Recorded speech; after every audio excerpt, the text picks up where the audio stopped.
Baik, kami dari kelompok 8 yang beranggotakan Aldi Nadia Amanda Wahani, Ariana, dan Nomi Anggraini akan menyampaikan isi dari PowerPoint pertemuan 9, yaitu warga negara, hak dan kewajiban warga negara. Warga negara dalam bahasa Inggris disebut dengan citizen, dalam bahasa Belanda Staatsburger, dan dalam bahasa Prancis disebut dengan citoyen.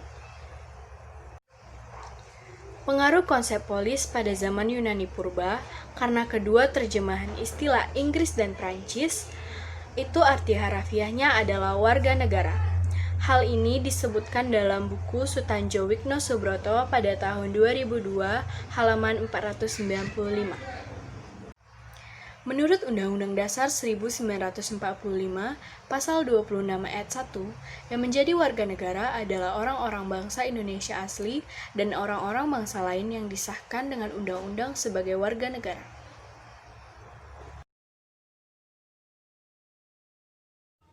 Baiklah, saya Ariana akan menjelaskan tentang hak warga negara. Kansil membedakan ada dua jenis hak warga negara. Yang pertama yaitu hak mutlak dan yang kedua hak nisbi.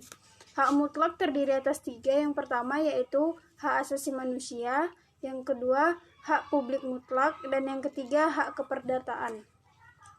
Hak nisbi adalah hak yang memberikan wewenang kepada seseorang tertentu.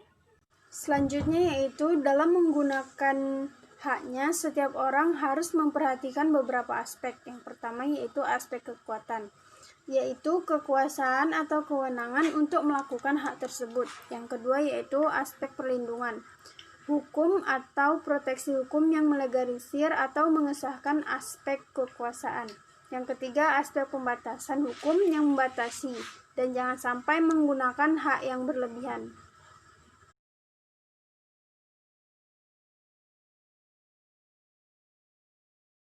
Baiklah, selanjutnya saya akan menjelaskan tentang kewajiban warga negara. Dalam kewajiban warga negara, ada beberapa aspek yang perlu kita perhatikan. Yang pertama, aspek kemudahan dalam arti kelogisan. Yang kedua, aspek perlindungan hukum. Yang ketiga, aspek pembatasan hukum. Dan yang keempat, aspek kecualian hukum. Menurut Budimansyah dan Suryadi, pada tahun 2008, halaman 42 mengemukakan bahwa sebagai seorang warga negara kita harus meningkatkan yang pertama ada kapasitas kita untuk berpikir secara kritis dan sistematis.